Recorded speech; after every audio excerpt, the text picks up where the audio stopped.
one of the key sequences in the film, there's a big audition scene. Like it's going to make or break her life. It means everything to her. What was the one audition in your life that meant everything to you at the time? Probably my audition for Hugo with Martin Scorsese, where I like literally had to walk into a room and he was just sitting there in a red chair, and I was like, 13 years old. Oh, okay, I'm gonna try and do this. And I had to lie to him and tell him that I was British, Right. and do that whole thing. And it was so strange and weird, but it was awesome because he ended up being such a nice guy.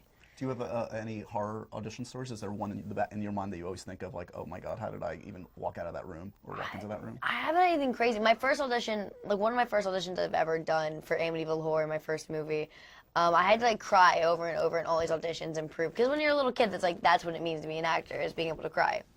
And then it was my last audition, and this was like, Michael Bay was in front of me. Like, Michael Bay was in the room, all the big guys, all the heavy hitters, and I walk in there, I'm like ready to cry for the 15,000th time that I've done it, and I just sit there and have this little picture of my family in my hands, and I keep looking up and looking down, and then I just couldn't cry. And I looked at them and I was like, I can't do it.